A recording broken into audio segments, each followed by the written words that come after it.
विद्यार्थियों, एक बार फिर मैं आपके सामने हूँ एक नए वीडियो के साथ। Class 10th political science chapter 1 power sharing. जैसा कि आपके सामने पहले से लिखा है पावर शेयरिंग। तो पावर शेयरिंग में हम क्या क्या समझेंगे, इस बात को शुरू करने से पहले एक बार फिर मैं आपको याद दिला दूँ, वीडियो मेरा लाइक करना मत भूलिएगा, बेल को दबाइए, सब्सक्राइब करिए और दोस्तों को शेयर करिए ताकि ये एजुकेशन, ये नॉलेज हर जगह तक फैलती रहे। तो ये चलते हैं अपने चैप्टर की तरफ। देखिए, पावर शेयरिंग, इसका अर्थ क्या है? पावर का मतलब होता है सत्ता, ठीक, शक्ति या सत्ता, उसकी शेयर करना, उसकी साझेदारी करना, उसको बांट देना। तो ये क्या है भैया? तो इसको हम 3 तरीके से पढ़ने जा रहे हैं। एक तो कि पावर शेयरिंग क्या है, दूसरा अगर पावर शेयरिंग कुछ है तो ये क्यों जरूरी है, और तीसरा पॉइंट, अगर ये जरूरी है तो ये हमारे देश में कैसे लागू होता है, कैसे काम करता है। मेन पॉइंट हमारा ये है। तो सबसे पहले हम देख रहे हैं कि पावर शेयरिंग है क्या। तो पावर शेयरिंग कुछ बहुत बड़ी चीज़ नहीं, एकदम सिंपल सी बात है, सत्ता की साझेदारी करना, शक्तियों को बांट देना, ठीक है ना। और अब बात आती है क्यों पावर शेयरिंग हमारे लिए क्यों ज़रूरी है। तो इस चैप्टर में जो बातें, उससे पहले आपका ध्यान में आकर्षित करना चाहता हूँ। आपने सुना होगा औरंगजेब मुगलों का एक बहुत बड़ा पावरफुल बादशाह था, जिसने लगभग पूरे भारतवर्ष में अपनी सत्ता काबिज कर ली थी। 1707 में जब उसकी मृत्यु होती है, उसके बाद मुगल साम्राज्य पूरी तरह से बिखर जाता है। उसका जानते हैं क्या कारण था? उसका कारण था कि जो सत्ता थी, जो पावर थी, उसका आपस में एक ही जगह केंद्रित होना। इतिहासकारों ने कहा है कि औरंगजेब के जाने के बाद दिल्ली में एक शून्यता आ गई, सत्ता शून्य हो गई, क्योंकि पावर एक ही जगह पे सिमटी हुई थी। जब वो चला गया तो सब कुछ बिखर गया। हालांकि उस सेंस को यहाँ कोई लेना देना नहीं है, फिर भी एक पावर शेयरिंग, एक जगह होना, उसके बंटने का एक झलक मैंने आपको दिया। अब देखिए, पावर शेयरिंग जो है वो क्यों है, तो उसका कोई ना कोई क्या होगा, रीजन होगा कि पावर शेयरिंग क्यों लागू की जाए। अगर पावर शेयरिंग सत्ता की साझेदारी है, मान लिया सत्ता को साझेदारी करना चाहिए, बांटना चाहिए, तो भाई क्यों बांटना चाहिए? अब बात ये आ गई। तो इसको इस नाते बांटना चाहिए क्योंकि इसके 2 मेन रीजन हैं, और आपके बोर्ड पर दिख रहे होंगे। एक तो है मोरल रीजन, नैतिक कारण, और दूसरा है प्रूडेंशियल रीजन। एक प्रूडेंशियल रीजन है, एक मोरल। तो 2 रीजन है जिसके नाते पावर शेयरिंग इंपॉर्टेंट हो जाता है, सत्ता की साझेदारी हमें करनी चाहिए। तो वो दोनों रीजन क्या है, आइए देखते हैं। मोरल रीजन अभी बाद में देखेंगे, पहले देखते हैं प्रूडेंशियल रीजन। इसका हिंदी का मतलब होता है विवेकपूर्ण कारण, ऐसा कारण जिसमें विवेक लगती है, बुद्धि लगती है। विवेक हमें अच्छा और बुरा में भेद करने को सिखाता है, क्या गलत है क्या सही है, इसके बारे में बताता है। इस नाते हम पहले विवेकपूर्ण कारण को देखते हैं। तो ये पहला कारण ये है, to avoid conflicts between social groups.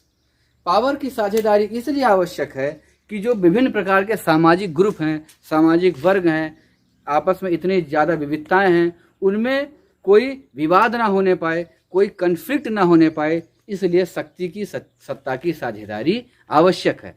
अब आपके मन में ये विचार उठ रहा होगा कि ये सोशल कन्फ्लिक्ट्स क्या होता है, या सोशल ग्रुप्स के बीच में कॉन्फ्लिक्ट्स क्या है, इसको अवॉइड कैसे किया जाए। तो इसके लिए इस चैप्टर ने 2 स्टडी दी है, केस स्टडी। जब हम उसको पढ़ेंगे तो ये सारे पॉइंट्स आपके क्लियर हो जाएंगे। तो अभी आइए हम मोरल रीजन को देखते हैं। तो क्यों पावर शेयरिंग इंपॉर्टेंट है? क्योंकि इसका कुछ कारण है। कितने कारण है? 2 कारण, प्रूडेंशियल और मोरल। प्रूडेंशियल में पहला रीजन है to avoid conflicts between social groups, सामाजिक वर्गों के बीच में विवादों को निपटाने के लिए। दूसरा, टू इंश्योर पॉलिटिकल स्टेबिलिटी, जो राजनीतिक स्थिरता है उसको निश्चित करने के लिए। जैसे आज किसी की सरकार, कल किसकी सरकार, सरकार गिरती जाती है, कभी कोई कब्जा करता है। ऐसे प्रॉब्लम से बचने के लिए सत्ता की साझेदारी या पावर शेयरिंग जरूरी है। तीसरा है, majority can not rule minorities, जो मेजॉरिटी है वो माइनॉरिटी पर रूल ना कर पाए। अर्थात मेजॉरिटी मतलब बहुसंख्यक, माइनॉरिटी मतलब अल्पसंख्यक, बहु मतलब बहुत, संख्यक मतलब संख्या। ऐसे लोग जो बहुत संख्या में हो, अल्पसंख्यक ऐसे लोग जो कम संख्या में हो।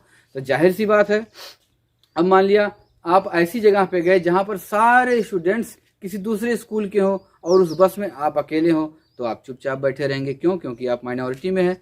हो सकता है आप थोड़ा शेम फील करें, दबे रहें, लेकिन अगर आपके ग्रुप के सारे लड़के रहेंगे तो आप खुद शोर शराबा करेंगे क्योंकि आप मेजॉरिटी में हैं। तो जो मेजॉरिटी होती है हमेशा वो कहीं ना कहीं माइनॉरिटी पर हावी हो जाती है। ऐसा ना होने पाए, इसके नाते भी पावर शेयरिंग जरूरी है। तो पावर शेयरिंग क्यों जरूरी है? पहला, to avoid conflicts, social group के बीच में विवाद ना होने पाए, इसके लिए पावर शेयरिंग जरूरी है। पॉलिटिकल स्टेबिलिटी को लाने के लिए पावर शेयरिंग जरूरी है। और मेजॉरिटी माइनॉरिटी पर रूल ना कर पाए, उनको तंग ना कर पाए, इसके लिए भी पावर शेयरिंग बहुत जरूरी है। अब दूसरा रीजन हम देखते हैं, मोरल रीजन। नैतिक कारण क्या है? तो नैतिक कारण पहला है स्पिरिट ऑफ डेमोक्रेसी। जो पावर शेयरिंग है वो डेमोक्रेसी की स्पिरिट है। अब इसको जरा ही एक्सप्लेन करके फिर आगे बढ़ते हैं। डेमोक्रेसी का मतलब क्या है? एक ऐसा सरकार का रूप, एक ऐसा फॉर्म जिसमें गवर्नमेंट को वहाँ के पीपल खुद ही इलेक्ट करते हो, यही तो है।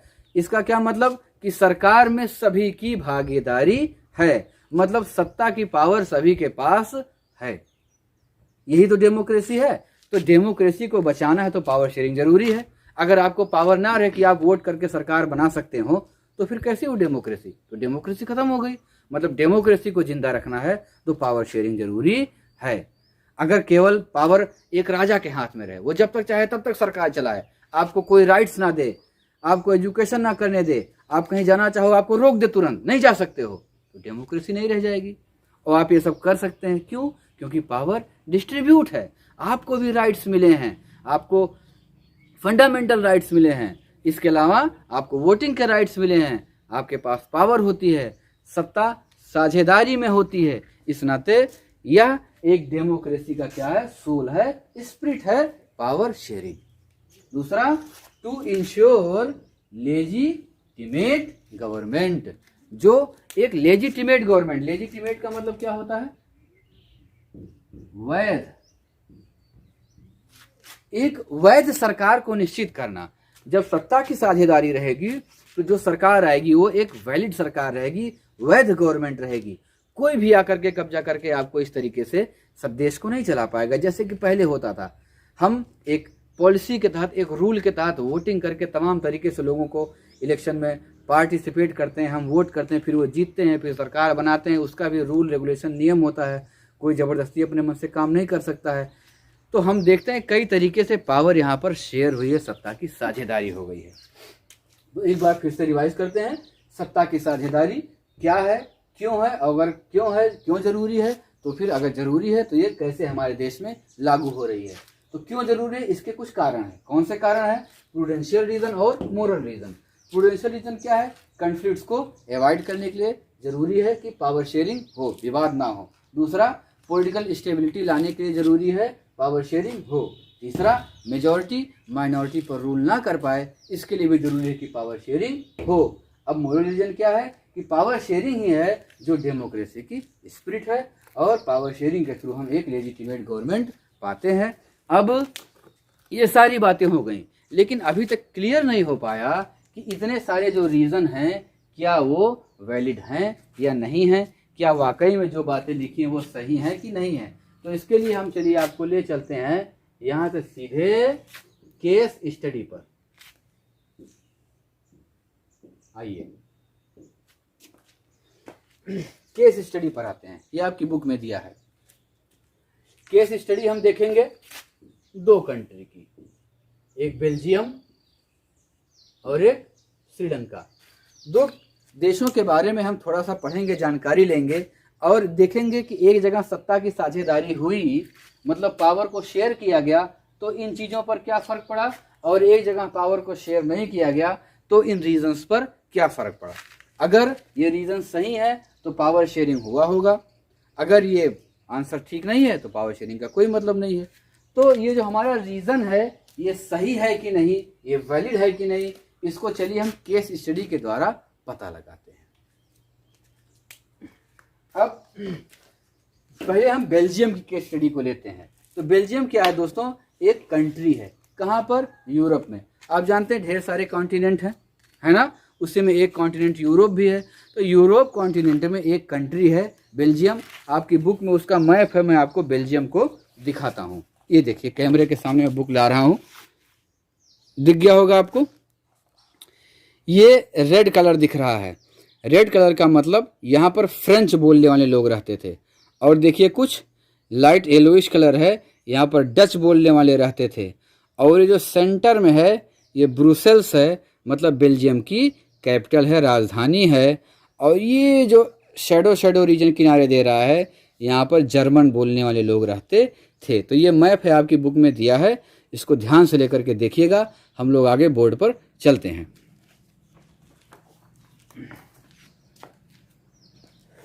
तो अभी हमने मैप में एक बेल्जियम का एक छोटा सा नक्शा देखा।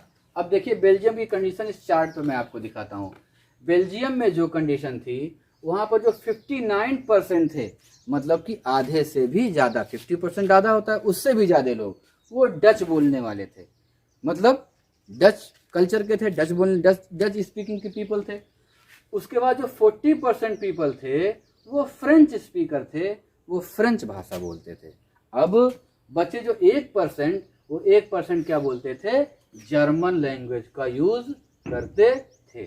तो ब्रुसेल्स बेल्जियम की कंडीशन ये थी कि बेल्जियम में 59% डच बोलने वाले थे, 40% फ्रेंच वाले थे और 1% जर्मन स्पीकर थे। मतलब हम देख रहे हैं कि यहाँ पर एक सोशल डिवीजन है, एक ही तरह के लोग नहीं रह रहे हैं। कुछ फ्रेंच हैं, कुछ जर्मन हैं और कुछ डच हैं। कोई मेजॉरिटी में है तो कोई माइनॉरिटी में। अब सोचिए जब वहाँ पर 1% केवल जर्मन लोग ला रहे हैं तो उनका क्या हाल हो रहा होगा। अब आगे देखते हैं।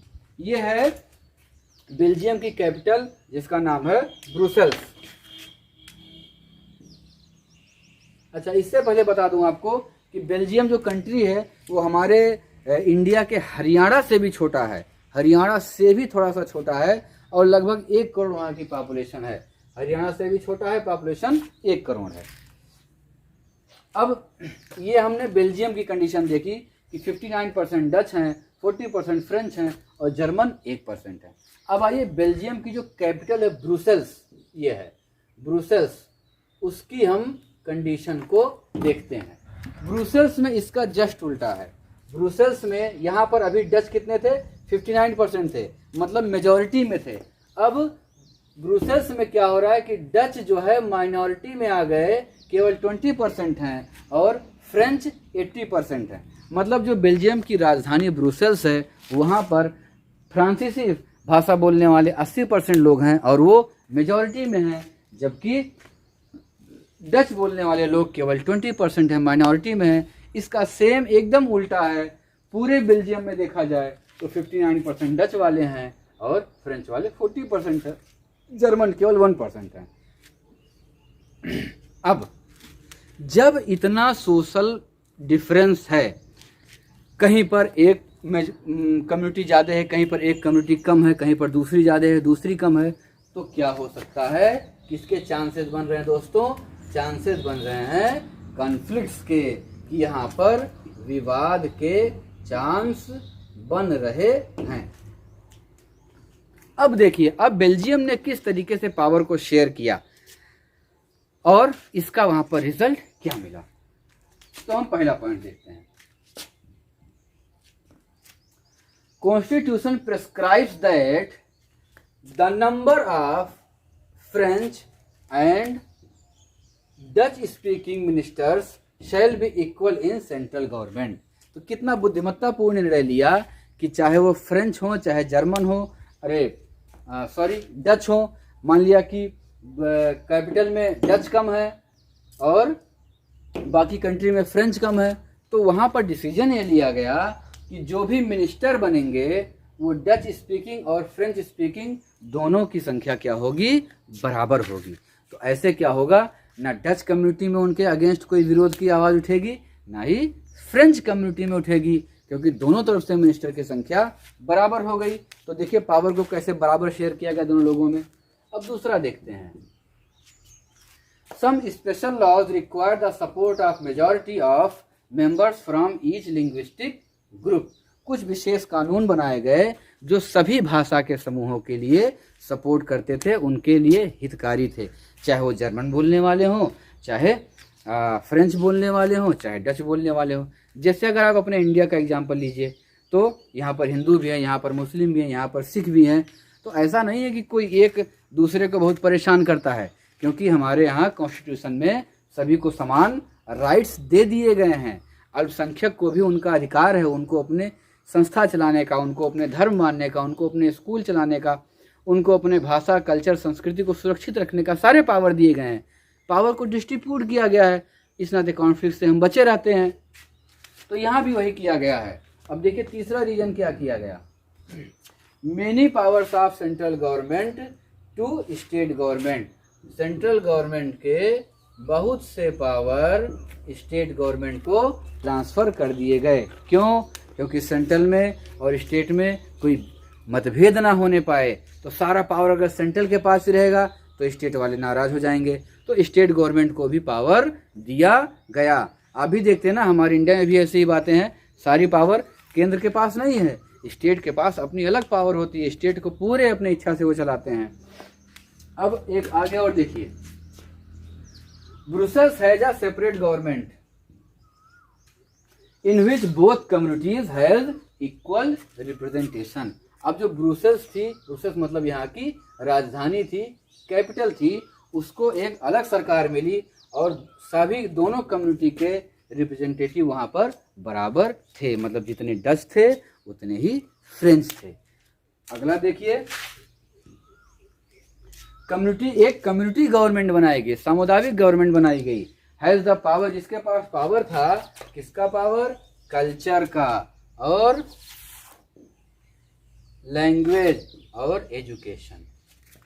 एजुकेशन, शिक्षा, लैंग्वेज, भाषा और कल्चर, इस मुद्दे पर जो प्रॉब्लम आए उसके लिए पावर बनाने के लिए एक कम्युनिटी गवर्नमेंट बना दी गई।